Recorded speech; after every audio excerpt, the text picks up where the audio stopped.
अस्सलाम वालेकुम वरहमतुल्लाह। सऊदी जवाज़ात की जानब से एक अहम अपडेट आई है। जो आज़ाद वीज़ा पे काम करें उनके लिए बेसिकली तो कोई आज़ाद वीज़ा होते ही नहीं है, वो तो बस कोई कंपनी या यानी कि हमारा एम्प्लॉयर यानी कि हमारा कफील या कंपनी हमें बस इजाज़त दे देते हैं कि आप जाके दूसरी जगह पे काम कर लो, बस महीने के इतने पैसे इतने रियाल हमें दे दो, तो उसको हम आज़ाद वीज़ा कहते हैं। तो गवर्नमेंट की नज़र में वो आज़ाद वीज़ा बिल्कुल भी नहीं होता, वो किसी एम्प्लॉयर यानी कि किसी कंपनी किसी मुसस्से का वीज़ा ही होता है।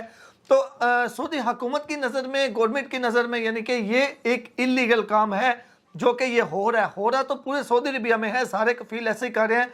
लेकिन अगर ऐसा करता कोई पकड़ा गया तो उसकी ऐसी सूरत में क्या होगा। जितने भी लोग सऊदी अरबिया में आज़ाद वीज़ा पे काम कर रहे हैं, ये उनके लिए बहुत अहम वीडियो है, क्योंकि इसमें आप खुद को भी स्कोर करेंगे, अपने एम्प्लॉयर को भी स्कोर करेंगे, यानी अपनी कंपनी अपने कफील अपने मुसस्से को भी स्कोर करेंगे। अगर वो महफूज होगा तो आप महफूज होंगे, आप महफूज होंगे तो वो महफूज होगा। सबसे पहले मैं आपको जो कानून है और जो सऊदी जवाज़ात ने ट्वीट किया है इस हवाले से वो बता दूं कि अगर कोई आज़ाद बंदे पे यानी कि आज़ाद वीज़ा पे काम, यानी आज़ाद वीज़ा तो नहीं है, यानी कि जो आप कफील से या कंपनी से हट के काम कर रहे हैं, अगर आप पकड़े जाते हैं तो ऐसी सूरत में जो एम्प्लॉयर है, जो कफील कंपनी है, उसके लिए सज़ा क्या है।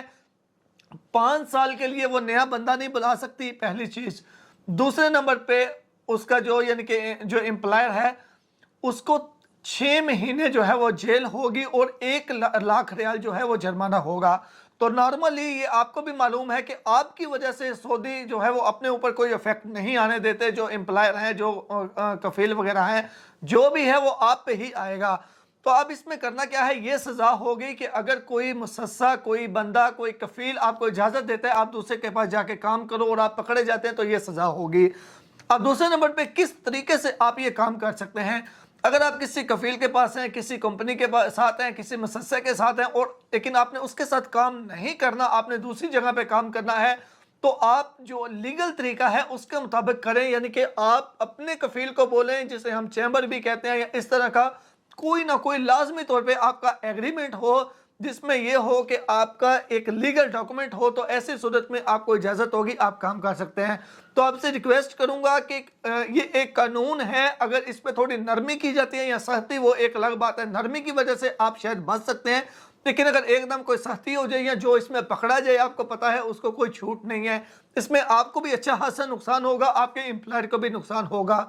तो इसलिए आप जो है, अगर कोई इस तरह का एग्रीमेंट है जहाँ पे आप काम करें, वो लाजमी करें और आप मुहतात भी रहें, बहुत ज़्यादा एहतियात भी करें, ताकि आप भी महफूज रहें, आपका रोज़गार भी चलता रहे और आपका एम्प्लॉयर भी महफूज रहे। क्योंकि अगर उसको कुछ हुआ तो वो आपको नहीं छोड़ेगा, अगर उसे जुर्माना आया तो वो तो आपसे निकालेगा। तो इसलिए इस कानून को लाजमी तौर पर जो है वो आप देखें, इसको समझें और इस पे अमल दरामद भी करें। ज़्यादा से ज़्यादा दूसरे लोगों के आगे भी ज़रूर शेयर कीजिएगा, ताकि वो भी लोग मुहतात हो जाएं, क्योंकि बहुत ज़्यादा लोग ओवरसीज़ पाकिस्तानी यानी कि पाकिस्तानी जो है वो सऊदी अरबिया में काम कर रहे हैं, जो कि आज़ाद वीज़ा जिसे हम कहते हैं आज़ाद वीज़े पे। नॉर्मली आज़ाद वीज़ा तो होता नहीं, लेकिन चलो हमारी ज़बान में इसको इस्तेमाल करते हैं। तो आज़ाद वीज़ा पे काम कर रहे हैं तो उन्हें बहुत ज़्यादा एहतियात करने की ज़रूरत है।